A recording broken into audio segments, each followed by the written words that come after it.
Um feliz sábado a todos os queridos irmãos da Igreja Adventista São José da Mata. Saudade de todos e de todas. Estamos utilizando esse canal, esse meio, para tentarmos refletir um pouco sobre a lição da escola sabatina em decorrência do impedimento que nós temos todos de nos preservarmos em quarentena, para que assim nós possamos tentar superar esse momento vivenciado no Brasil e no mundo. E aqui nós estamos para contribuir um pouco para o direcionamento da lição da escola sabatina, que vai chegando ao seu final, né, através do capítulo 11 do livro de Daniel. Nós temos refletido um pouco nas profecias de Daniel, e essas profecias são importantes porque a partir das profecias de Daniel é que nasce a Igreja Adventista do sétimo dia, principalmente Daniel 8,14, onde diz até 2.300 tardes e manhãs, e o santuário seria purificado. Dessa forma, 1844 e os anos que antecederam e posteriormente se tornaram marcos fundamentais para que a nossa igreja surgisse e, acima de tudo, ela se consolidasse como uma grande igreja e como uma grande potência no cenário evangélico, fazendo com que as pessoas tenham, de fato, a convicção de que Jesus voltará em breve com poder e grande glória. Aqui no capítulo 11, é importante trazer um paralelo importante com outros capítulos, onde apresenta o desfecho final no grande conflito que existe entre o bem e o mal. Se nós percebermos no capítulo 2, é importante a vitória da igreja, que se dará no tempo do fim, representado pela pedra que é lançada sem auxílio de mão nos pés da estátua, representando a volta do Senhor Jesus Cristo. Ali, no capítulo 2, faz esse cenário importante para nós. O capítulo 7 e o capítulo 8 de Daniel apresentam, no capítulo 7, principalmente, a vitória do Cordeiro sobre a ponta pequena, nos trazendo a certeza e a convicção de que Jesus será vitorioso quando o poder papal ele se estabelecer e, acima de tudo, tentar perseguir os santos do Altíssimo. O Senhor, Deus, como nosso advogado, como nosso juiz, no santuário celestial no céu, ele vai interceder por nós. Capítulo 8 e 9 traz a reflexão e a importância da consolidação do santuário celestial de Deus. E esse santuário e todo o desfecho dos trabalhos que eram realizados com o antitípico que existia aqui na terra, em todos os seus rituais, mostravam muito bem que o santuário será estabelecido e que o povo de Deus será vitorioso. Então, o capítulo 8 e o capítulo 9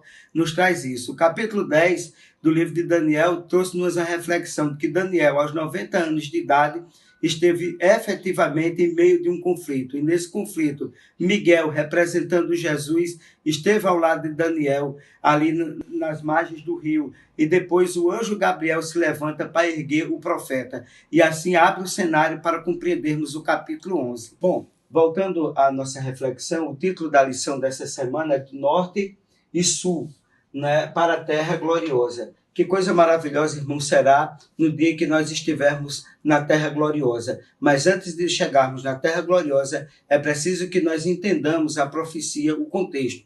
Então, o capítulo 11, ele traz como se fosse um resumo para nos apresentar o contexto da história mundial dentro de uma visão historicista da qual a Igreja Adventista é adepta. Daí nós apresentamos e trouxemos aqui para vocês alguns pontos interessantes.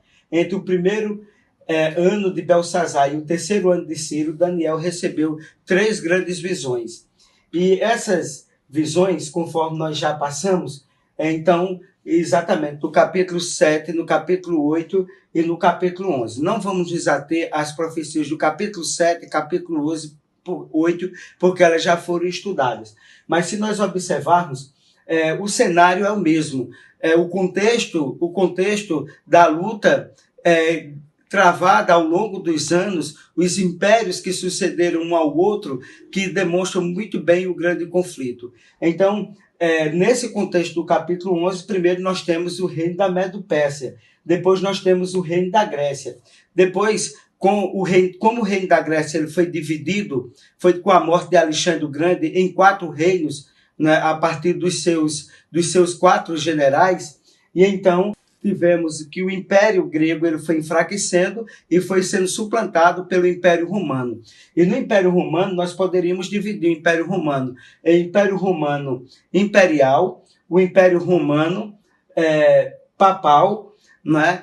E nesse contexto do Império Romano Papal é exatamente que nós podemos distinguir e entender o contexto do conflito final. Então, a Roma Imperial, ela já passou. A Roma Imperial, ela caiu. O Império Romano, ela caiu. E quando o Império Romano caiu, quem vai suplantar? Então, nós não vamos ter um Império Mundial, mas vivenciamos hoje como se estivéssemos vivendo os pés da estátua do sonho de Daniel do capítulo 2. E nesse contexto, 10 nações da Europa, elas se surgiram e tomaram poder e formaram as 10 principais potências da atualidade, que depois vai formar exatamente os Estados Unidos. Mas é importante para a gente registrar aqui que a Roma ela deixou de ser um poder imperial para poder ser um poder papal. E esse poder religioso, ele vai ser, sem sombra de dúvida, ser um instrumento nas mãos de Satanás para perseguir o povo de Deus ao longo da história. Então, o que é que nós estamos vivenciando? Do capítulo 11, versículo 40 até o 45, mostra o tempo do fim. E do capítulo 11...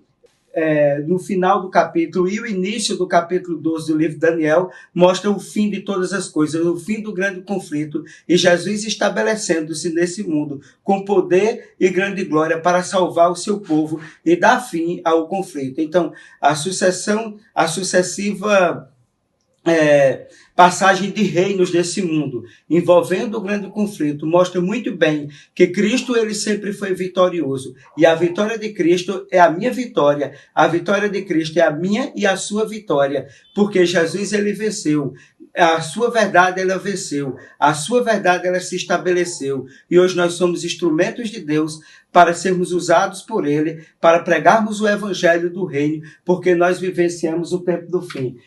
Há uma reflexão que é importante e que nós gostaríamos de mostrar para vocês nesse momento, nesse texto de Daniel 11, verso 32. Mas o povo que conhece ao seu Deus se tornará forte e fará proezas. Nós nos tornaremos fortes e faremos proeza. Vivemos no tempo em que as pessoas estão amedrontadas diante de uma epidemia, mas as pessoas não se lembram que existe um Deus que é maior do que toda epidemia. E é preciso que o mundo saiba e que nós saibamos também que nós ainda não estamos vivendo as pragas do Apocalipse. As pragas do Apocalipse, elas vêm numa dimensão maior do que essa epidemia que não representa